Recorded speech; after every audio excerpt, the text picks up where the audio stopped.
ओम शांति।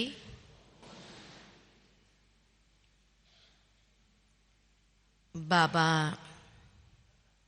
हम बच्चों को प्रतिदिन यही प्रेरणा देते हैं कि बच्चे बाप समान बनना है और अब घर जाना है, इसकी तैयारी करनी है। क्या तैयारी करनी है? अपनी स्थिति की तैयारी करनी है। परंतु हम बच्चों को सिर्फ घर जाना है उसकी तैयारी नहीं करनी है। उसके बाद नई दुनिया में आना भी है तो उसकी तैयारी भी करनी है। जिस तरह मान लो कि आप मधुबन आए और यहां से ही कहीं और जाना हो, कोई शादी अटेंड करने के लिए, तो दोनों स्थान के कपड़े अलग अलग आप भरेंगे, तैयारी करेंगे। ये नहीं कि शादी वाले कपड़े मधुबन में चल जाएंगे, खुद को ही ऑकवर्ड फील होगा, अनकंफर्टेबल महसूस होगा सबके बीच में।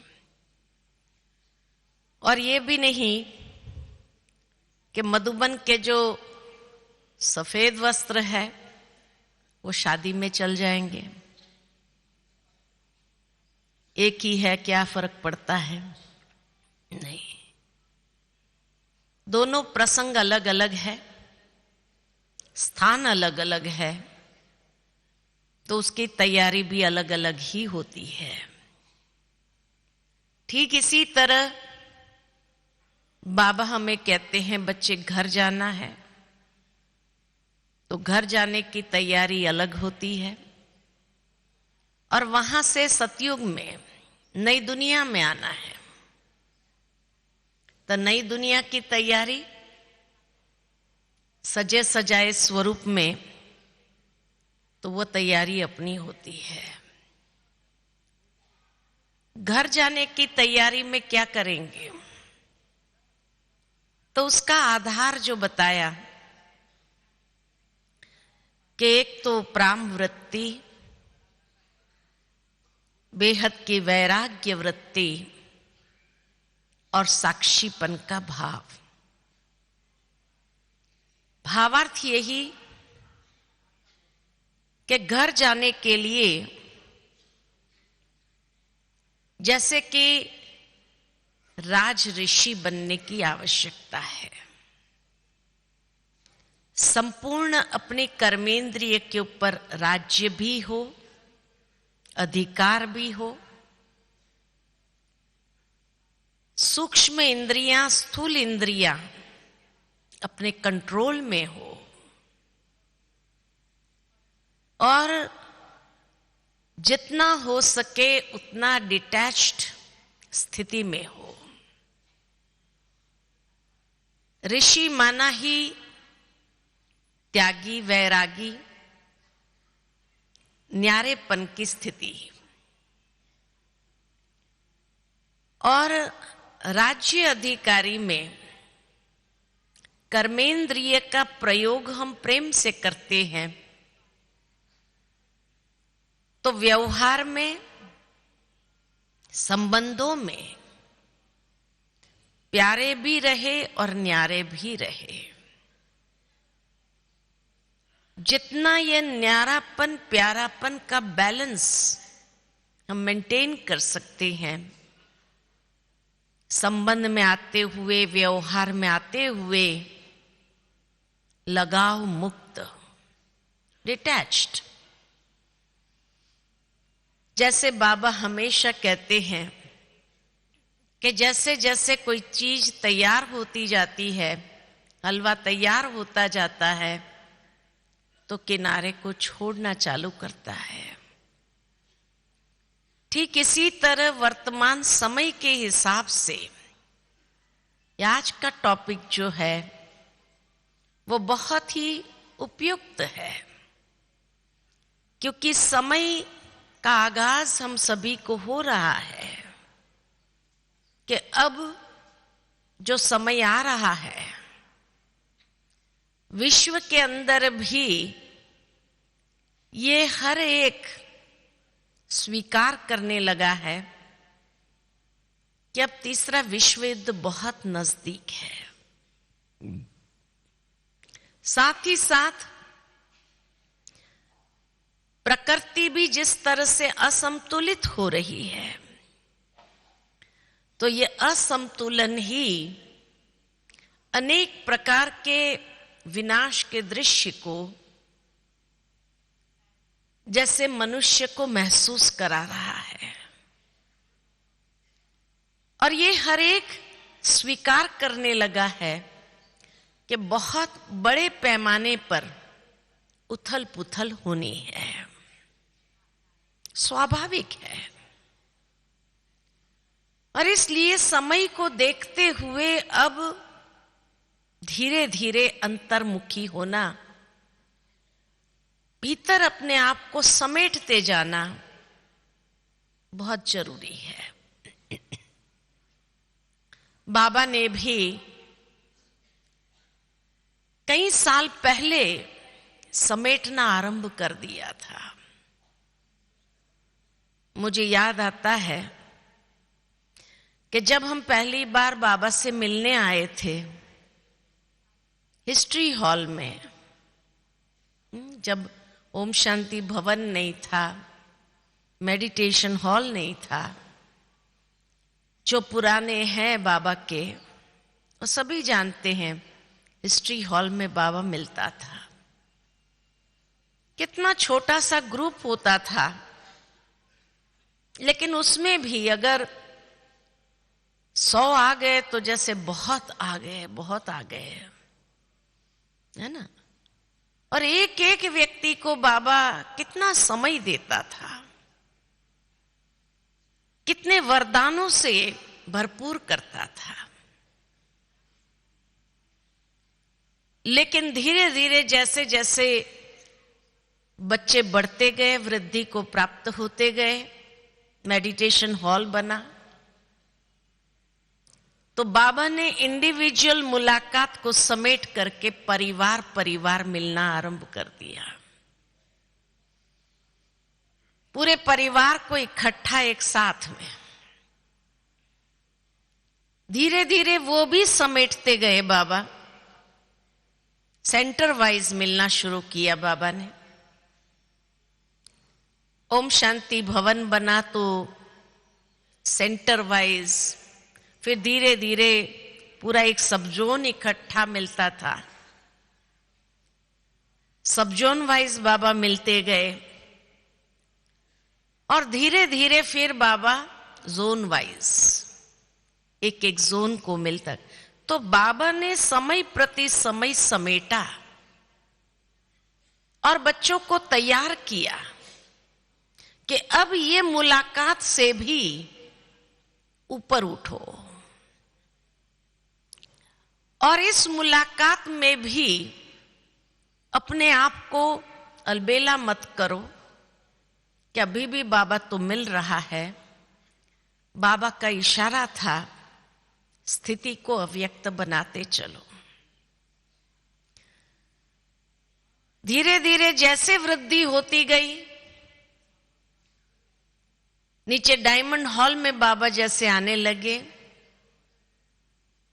तो पूरा एक जोन इकट्ठा बाबा मिल लेता था, खड़ा कर देते थे, मिल लेते थे। उसके बाद बाबा एक साल ऐसे भी मिले कि माताएं, कन्याएं, टीचर्स, भाई और कुमार इस तरह से भी मिले। और फिर बाबा ने जैसे देश और विदेश इस तरह से 2 ग्रुप में भी बाबा मिलते रहे, या कभी कभी बाबा विंग वाइज जो 2-3 विंग आती थी तो इकट्ठा विंग वाइज बाबा खड़ा कर देते थे। और हर बार जब बाबा ने समेटा, तब भी बाबा ने बच्चों को पहले इशारा दिया उस बात के लिए, और इशारा देते हुए समेटना शुरू किया। और लास्ट में जब बाबा 2017 में मिले, तब बाबा को जब पूछा गया कि बाबा अगला साल, बाबा ने कहा समाप्ति वर्ष। समाप्ति माना धीरे धीरे बाबा ने ये इशारा हम बच्चों को दे दिया कि आप लोग भी अभी समेटना चालू करो। जिस तरह किसी व्यक्ति को देश से विदेश जाना हो और वहां सेटल होना हो, तो यहां का कारोबार किस तरह से समेट करके, घर घर की सामग्री आदि भी कैसे समेट करके, जो ले जाने की आवश्यक चीजें हैं 2 बैग या 4 बैग के अंदर ही समेट करके विदेश चला जाता है, सेटल हो जाता है। तो बाबा भी हम बच्चों को कहे, तुम भी परमधाम से इस संसार में जब आए तो कौन सी स्थिति में आए थे? हम एकदम सात्विक सतोप्रधान स्थिति में नीचे अवतरित हुए थे। इतनी शुद्ध पवित्र स्थिति में नीचे आए थे, जिसके अंदर न कोई देहभान था, न कोई मेरापन था, क्योंकि परमधाम में तो कौन बाजू में बैठा ये भी पता नहीं। बाबा बैठे हैं तो मेरा बाबा, ये भाव भी नहीं था वहां। तो ठीक इसी तरह अब यहां से वापस समेटते हुए घर जाना है, तो कौन सी स्टेज चाहिए? हाँ, ये जरूर है कि यहां बाबा से डिटैच नहीं होना है, क्योंकि हम 5000 साल बाबा से दूर रहे, तो यहां जितना हो सके उस लगन में मगन अवस्था अपनी बना ले। उस जैसे 5000 साल का रस बाबा से अभी अपने अंदर समाते हुए अपने अंदर भर ले, ताकि उस रसना के अंदर हम समा जाए। सर्व संबंधों का सुख, इसीलिए बाबा ने कहा कि बच्चे सर्व संबंध एक बाबा से जोड़ो, तो देहधारियों से डिटैच होना हमारे लिए सहज हो जाएगा। नहीं तो कोई ना कोई देह का संबंध मन बुद्धि को खींचता रहेगा। इसलिए विभिन्न युक्तियां बाबा ने हम बच्चों को दी, ताकि हमारा लंगर इस पुरानी दुनिया से सहजता से उठ सके। नहीं तो जैसे वह कहानी आती है कि रात्रि के समय में एक व्यक्ति नाव में बैठ गया, पूरी रात नाव चप्पू चलाता रहा, लेकिन सुबह उठ करके देखता है उजाले में तो वहां का वहां ही था, क्योंकि लंगर उठाना ही भूल गया था। ऐसे ही हम सभी पुरुषार्थ कर रहे हैं, लेकिन एक मेहनत महसूस हो रही है कि पता नहीं, हम सभी पुरुषार्थ कर रहे हैं, लेकिन अभी तक भी पुरुषार्थ में जिस तरह से एक फीलिंग आनी चाहिए, मैं और मेरा बाबा, वो फीलिंग में अभी तक अनुभव नहीं कर रही हूं। उसका कारण यही है कि कहीं ना कहीं लंगर अभी लगा हुआ है, और जब तक ये लंगर लगा होगा इस दुनिया के अंदर, चाहे देहधारी, देह के संबंध, देह के पदार्थ, देह की दुनिया, देह के आकर्षण, इन सब बातों में लगा हुआ होगा, तब तक लंगर उठा नहीं है। और इसीलिए पुरुषार्थ में मेहनत अनुभव हो रही है। लंगर उठ जाए तो बहुत सहजता से उपराम स्थिति का अनुभव करने लगे। बार बार हमारी मन बुद्धि ऊपर की ओर खींचती जाए, ऊपर की ओर अट्रैक्ट होती जाए।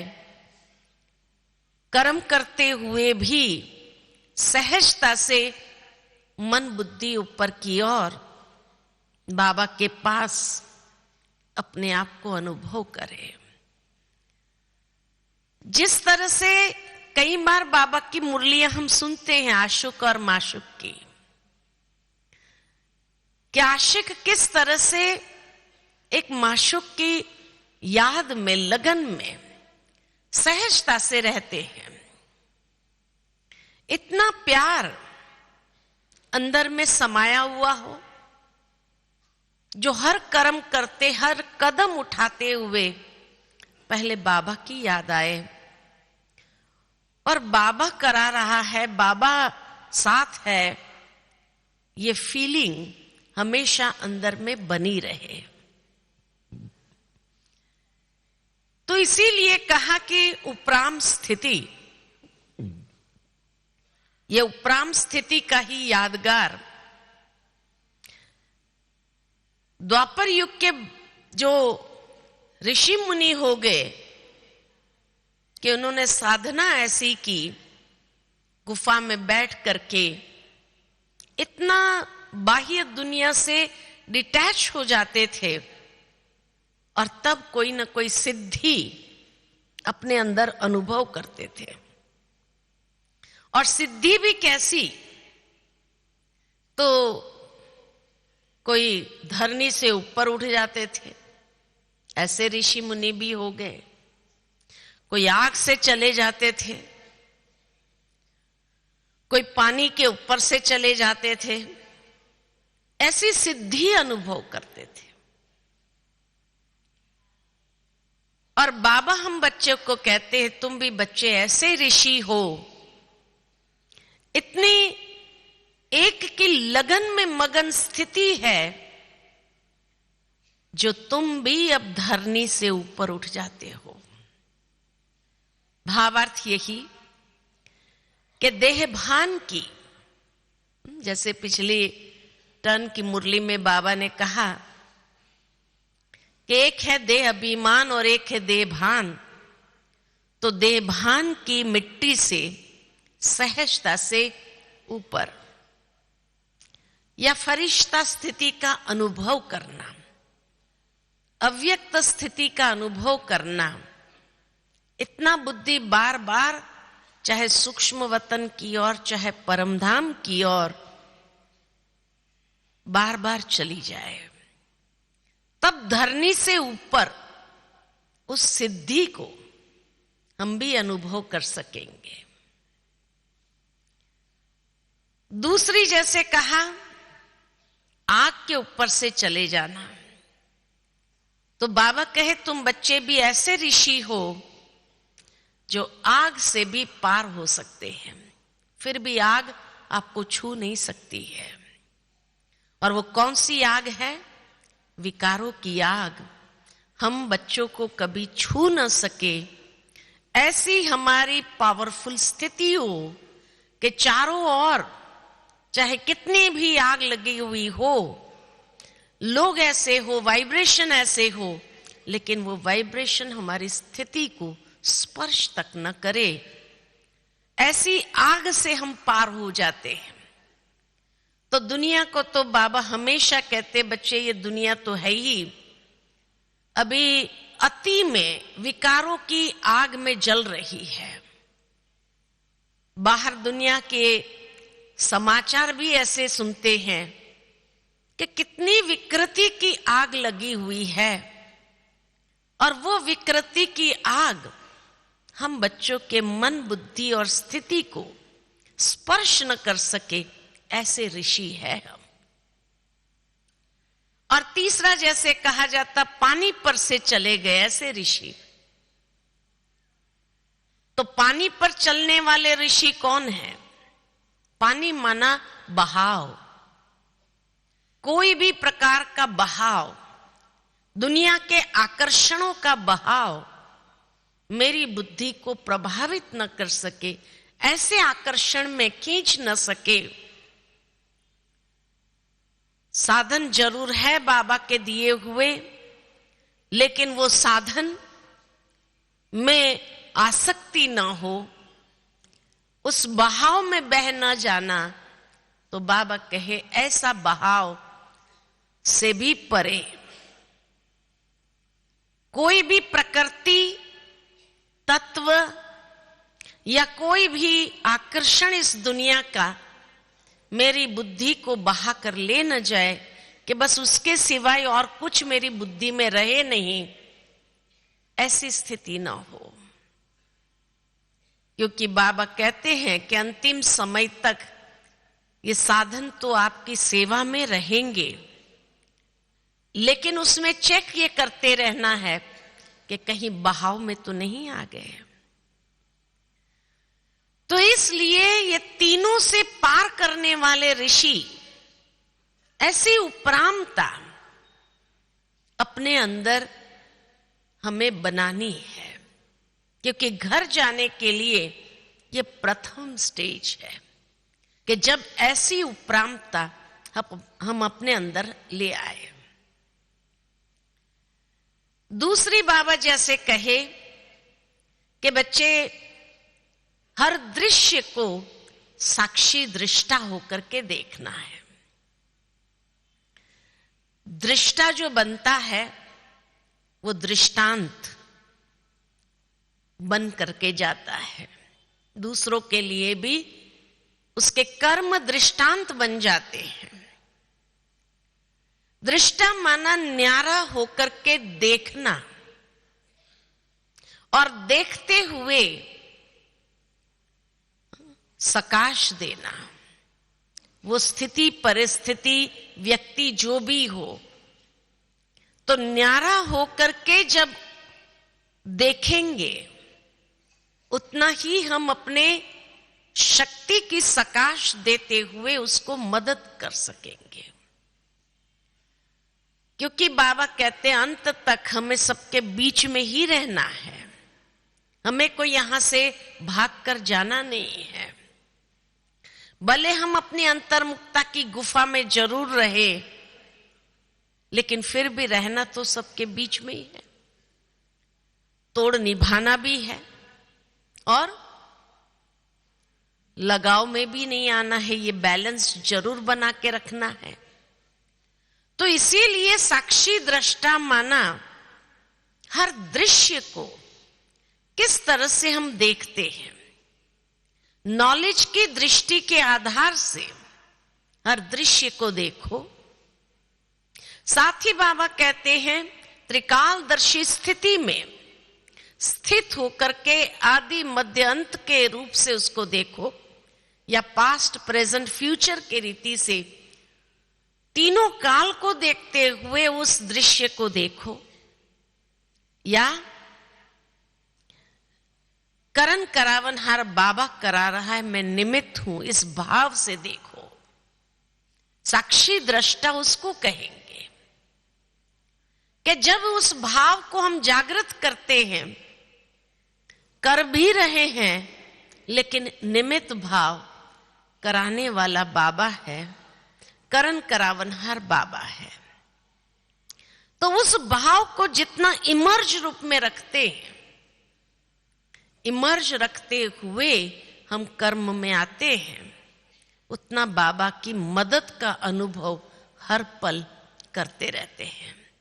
तो इसीलिए कहा कि उपरामता ये एक आधार है और दूसरा आधार है साक्षी दृष्टा।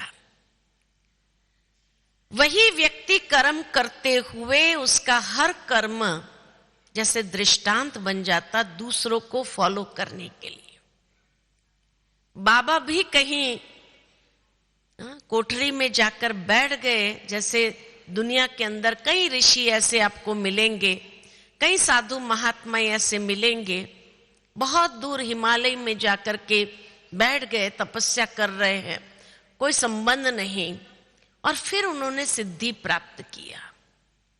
लेकिन ब्रह्मा बाबा एक ऐसे एग्जाम्पल हमारे सामने रहे, ऐसा दृष्टांत रहा, जो सबके बीच में ही रह करके अपनी तपस्या की, अपनी स्थिति बनाई और साक्षी होकर के हर खेल को भी देखा। कोई समाचार बाबा के पास आता था, कोई फलानी जगह विघ्न है, फलानी जगह बहुत तूफान मचा रहे हैं, बहुत हंगामा कर रहे हैं।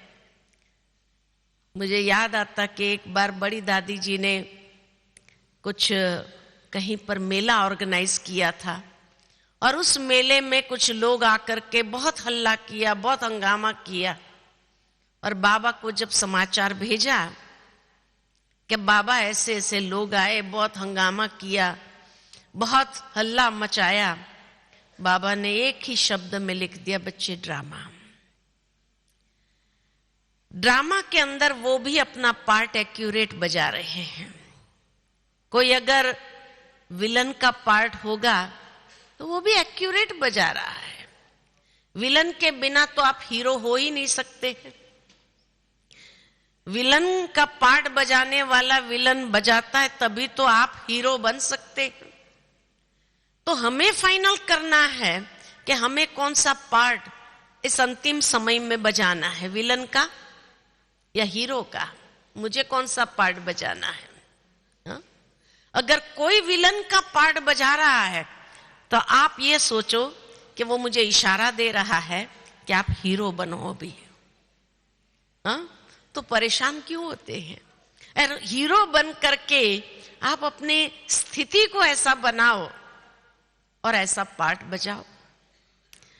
तो इसीलिए बाबा कहे वो भी अपना पार्ट एक्यूरेट बजा रहा है। तो ड्रामा को इस साक्षी दृष्टा की स्थिति से देखना है, तभी हम न्यारा और डिटैच सहज रह सकते हैं। इसीलिए तो कहा जाता है ये नाटक है। बाबा हमेशा कहते हैं ये बेहद का नाटक है। नाटक माना ना अटक, नाटक माना ना अटक। इसमें जो चल रहा है बहुत सुंदर चल रहा है, और इसीलिए बाबा कहते हर दृश्य देखते हुए वाह वाह के गीत गाते चलो, अटकना नहीं है। अटकना कैसे होता है? अरे ये क्यों हो गया, ये कैसे हो गया, अब क्या होगा, अब कैसे होगा। चिंता का स्वरूप, अनेक प्रश्नात्मक चिन्ह जब लग जाते बुद्धि को और चिंता का स्वरूप हो गए, मन हम अटक गए। ना अटकने वाले जो होते हैं वो साक्षी होकर के उस दृश्य को भी देखते हैं और देखते हुए उसको पार करते। आइए जो सीन आई है वो जाने वाली है, तो जो सीन आई है वो जाने वाली है, आप उसको पकड़ने का प्रयत्न क्यों करते हो? जाने दो उसको, तो बहुत जल्दी चली जाएगी। पकड़ते कैसे हैं उस सीन को? अच्छा उसने ऐसा किया, ठीक है हम भी बताते हैं। तो बुद्धि से उसको पकड़ लेते हैं और वो कितना दिन तक खींच खींच के चलते हैं। 10 लोगों के आगे तो वर्णन करते, पता है उसने ऐसा किया, पता है उसने ऐसा कहा, पता है उसने ये किया, ये शोभा देता है ऐसा। माना मैंने उस सीन को कितना दिन तक पकड़ा, तो अटक गए ना। तो एक तो प्रश्न पूछते हैं तब अटक जाते हैं, दूसरा उसको पकड़ करके खींचना चालू करते। 10 दिन 15 दिन 1 महीना, कितना समय तक खींचा और उसके टेंशन में रहे। अरे जो सिनाई है वो जाएगी, हम पकड़े नहीं तो बहुत जल्दी चली जाएगी। कभी कभी सुबह आई शाम को निकल जाएगी, लेकिन आपने पकड़ करके उसने खींचना चालू किया तो 10 दिन तक भी चलेगी। सीन तो चली गई लेकिन मैं उस सीन से बाहर नहीं आ पाई तो अटक गए। तो इसीलिए बाबा कहते ये नाटक है, ना अटक इसमें। अटक गए तो फंस गए, स्थिति बहुत ऊपर नीचे हो जाएगी, लेकिन सुनते हुए देखते हुए डिटैच हो जाओ, न्यारे हो जाओ। बाबा तो बैठा है ना, देख रहा है।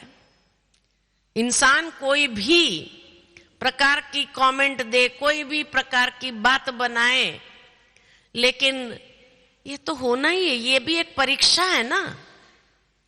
इसको परीक्षा के रूप में देखो, और जब परीक्षा के रूप में देखते हैं तो आई और चली गई। हमें अपनी स्थिति का परिचय देना है। सामने वाला अगर अपनी स्थिति का परिचय दे रहा है, वो विलन का पार्ट बजाता है, तो आप हीरो का पार्ट बजा लो। और आप उस दृश्य को भी देख करके क्या करो, खुशी का अनुभव करो। क्योंकि हमें वापस घर जाना है तो अपनी सतो प्रधान सात्विक स्थिति में जाना है। कोई व्यक्ति अगर कोई भी पर चिंतन कर रहा हो, पर दर्शन कर रहा हो, उसके साथ मिल करके मुझे नहीं करना है। क्योंकि जैसे ही हम मिल करके करना शुरू करते हैं, माना अटक गए। तो अटकना नहीं है। बाबा बैठा है, बाबा हिसाब लेगा, मैं कौन होती हूं हिसाब लेने वाली, राइट।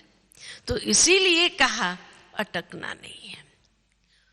और उसके लिए तीसरा जो आधार बताया, बेहद की वैराग्य वृत्ति।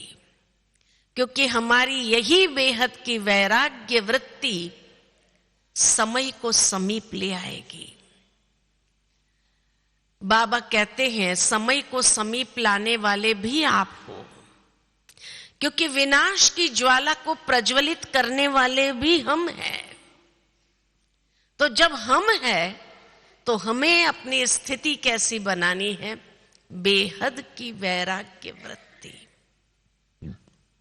जितना ये बेहद की स्थिति में चले जाते हैं, हद से ऊपर उठ जाए, बेहद का भाव अंदर जागृत करे, बेहद की भावना को लेकर के चले, अर्थात हर आत्मा के प्रति निरंतर शुभ भावना, शुभ कामना प्रवाहित हो, तो वो कहते हैं बेहद की भावना। बेहद की दृष्टि को अपना करके फिर भी ये आत्मा बाबा का बच्चा है, शिव बाबा का बच्चा है। सारे संसार की आत्माएं शिव बाबा का बच्चा तो है ही है। हाँ, जिसने पहचाना है वो बाप दादा के बच्चे बने हैं। नहीं पहचाना है तो बाबा उसे भी तीसरा नेत्र मिल जाए सहजता से, ताकि वह भी बाबा को पहचान ले। तो इसीलिए कहा कि जितना पहचान अंदर में बढ़ती जाएगी, स्थिति हमारी उपराम और साक्षी वाली बनती जाएगी, तो बेहद की वैराग्य वृत्ति को क्रिएट करना कोई बड़ी बात नहीं है। स्थिति है, उसका प्रमाण है वृत्ति, और वृत्ति का आधार है व्रत। व्रत से वृत्ति बनती है। तो कौन सा व्रत हमने लिया है अपने जीवन के अंदर, उस व्रत से ही हम वो वृत्ति हमारी क्रिएट करते हैं। जैसे बाबा ने हम बच्चों को व्रत दिया है, ब्रह्मचर्य व्रत, और इसीलिए बाबा कहे खाली ब्रह्मचर्य व्रत नहीं, लेकिन ब्रह्मचारी व्रत। तो जितना इस व्रत को हम धारण करते हैं, और ये व्रत को मैंने धारण किया है, उसका प्रमाण वृत्ति, कि मेरी दृष्टि और वृत्ति कितनी बेहद में है, या हद में है, यहां पर है। और इसीलिए छोटी छोटी बातों को हम बहुत जल्दी उठा करके उससे प्रभावित हो जाते हैं। तो बेहद की वैराग्य वृत्ति माना लगाव से मुक्त खाली नहीं, दबाव से मुक्त। कौन सा दबाव? अपने ही पुराने संस्कारों के दबाव में आ जाते हैं। कई बार कई लोग कहते फलाना व्यक्ति मुझे दबा रहा है। कोई व्यक्ति किसी को दबा नहीं सकता है जितना हमारे पुराने संस्कार हमारे ऊपर दबाव डालता है। तो उस दबाव से भी मुक्त, दबाव और लगाव से मुक्त। तीसरा है पुराना स्वभाव, स्वभाव से भी अपने आप को मुक्त करना है। और चौथा है प्रभाव, उससे भी अपने आप को मुक्त करना है। और पांचवा है कोई भी इंसान के प्रति झुकाव या कोई चीज वस्तु के प्रति झुकाव, उससे भी मुक्त। तो ये पांचों प्रकार के दबाव, लगाव, तनाव, प्रभाव, स्वभाव और झुकाव, ये 6 प्रकार के चीजों से मुक्त। तनाव से मुक्त माना व्यर्थ संकल्पों से मुक्त। तनाव कैसे क्रिएट होता है?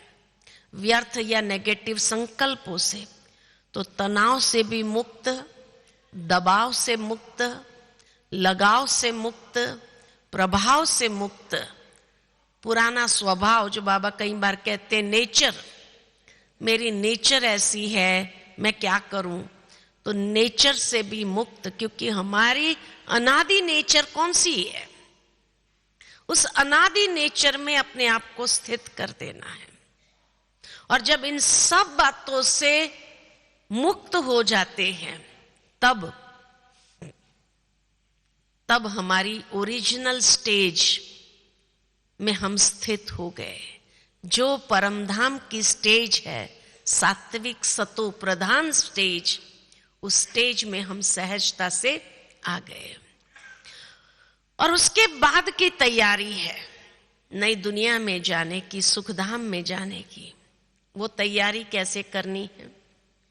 तो नई दुनिया में है सत, जो उसकी महिमा है प्रथम जन्म की, सर्वगुण संपन्न, 16 कला संपूर्ण।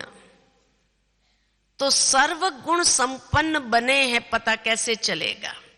इसलिए कहा रहना भी सबके बीच में है। क्योंकि जब हम संबंध में आते हैं, व्यवहार में आते हैं, वहां ही तो गुणों का प्रयोग होता है। तो आज मैंने कौन से गुणों का सेट पहना है? बाबा ने हमें अनेक सेट दिए हैं, संतुष्टता का सेट, प्रसन्नता का सेट। तो मैंने कौन सा सेट आज धारण किया है? क्योंकि उसी के आधार पर सर्वगुण संपन्न बन करके हम नई दुनिया के लिए अपनी तैयारी कर रहे हैं। इसीलिए वो सारे सेट भी हमें यहीं धारण करने हैं, है ना। तो एक तरफ न्यारा भी बनना है, तो दूसरी ओर सारे सेट पहन करके सजे सजाए स्वरूप में भी रहना है। क्योंकि जितने ये संस्कार हमारे विकसित होंगे, माना हमने नई दुनिया की तैयारी भी अपने साथ कर लिया है। तो इसलिए सारे सेट को धारण करते हुए प्रतिदिन अलग अलग सेट को धारण करके देखो आज मेरा स्वरूप कैसा है। अर्थात मेरे चलन और चेहरे में वो स्वरूप प्रत्यक्ष होता है। मेरे व्यवहार और कर्म में सबके साथ रहते हुए, इंटरैक्शन करते हुए, क्या वो गुण मूर्त हूं? ये अपने आप को देखना है। वो विशेषता संपन्न स्थिति में व्यवहार कुशलता है सबके साथ में। यह है नई दुनिया में जाने की तैयारी। तो नई दुनिया में जाने की तैयारी भी तो यहां से ही करनी है, खाली सेट नहीं, लेकिन वैसे चोला भी पहनना है हमें। तो जो बाबा कहते हैं कि हमारा चोला तो एक ही चमकीला चोला होता है, फरिश्ते स्वरूप का चमकीला चोला, जो सबसे सुंदर आकर्षणमय मूर्त हमारी बनाता है। तो जितना फरिश्ता उतना देवता। फरिश्ते में कमी है तो देवता में भी कमी है। इसीलिए फरिश्ता स्वरूप न्यारे प्यारे भी है, तो साथ में व्यवहार में आते हुए, जैसे दुनिया के अंदर एंजल्स की बात जब करते हैं लोग, तो माना जैसे कई लोग कहते गार्डियन एंजल जो हमारी रक्षा कर रहा है हमेशा, ऐसे हम भी एंजल बन करके सबको शुभ भावना शुभ कामना से गार्ड करते रहे। गार्डियन एंजल बन जाए तो हमारा गार्डियन बाबा जो बैठा है हर वक्त हमारे को वो गार्ड करता रहेगा। हर परिस्थिति से, हर परीक्षा से हमारी क्या होती रहेगी, सुरक्षा बनी रहेगी। इसीलिए ऐसे गार्डियन एंजल हमें दूसरों के लिए बनना है और बाबा हमारा गार्डियन एंजल बन करके हमारी सुरक्षा करते हैं। तो इसीलिए ये चमकीला ड्रेस हमेशा पहन करके रखना है, धरनी पर पैर जरूर ना हो, और हमेशा उड़ती कला में इतने लाइट स्थिति में रहे जो उड़ती कला में उड़ते रहे। तो जितना फरिश्ता उतना देवता, देवता में भी आगे नंबर। या बाबा ने जैसे उस दिन की मुरली में सुनाया था इसी सीजन की, कि वो रॉयल्टी हमारे अंदर कितनी आई है, हमारे कर्म में, बोलचाल में, हमारे व्यवहार में वो रॉयल्टी कितनी आई है, ये अपने आप में देखना है। क्या मेरा बोल चाल व्यवहार में वो रॉयल्टी है, या अभी तक मेरे द्वारा किसी को चोट लगती रहती है किसी भी तरह से? क्योंकि जब हम कहते हैं डबल अहिंसक देवताएं थे, तो किसी भी प्रकार की हिंसा नहीं, मुख से किसी को ऐसे बोल बोल करके भी हिंसा नहीं करनी है, नहीं तो रॉयल्टी कहाँ है फिर? तो इसलिए वो रॉयल संस्कार यहां से ही तो हमें अपने अंदर डेवलप करने हैं। तो एक तो सारे गुणों का सेट, साथ ही साथ व्यवहार के अंदर कुशलता जरूर हो। जितनी कुशलता हमारी व्यवहारिक बनती जाएंगी, माना उन कलाओं को भी हम अपने अंदर विकसित करते जाते हैं। तो इसीलिए न्यारा भी और प्यारा भी, है ना, दोनों का बैलेंस रखते हुए बाबा हमेशा चलने के लिए कहते हैं।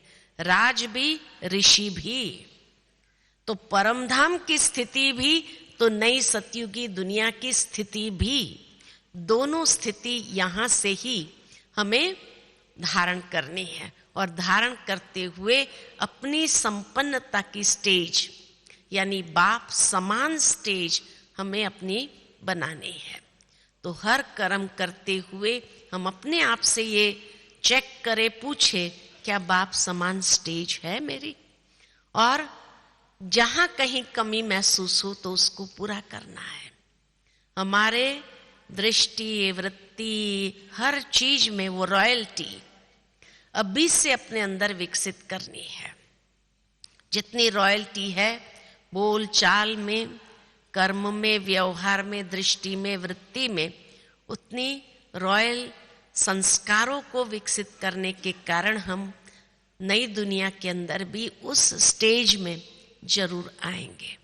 या तो जैसे बाबा कहते हैं रॉयल फैमिली में आओ, या तो बाबा जैसे कहते हैं राज्य अधिकारी बनो।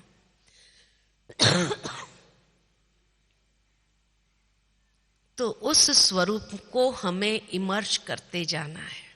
ठीक है? अच्छा, ओम शांति।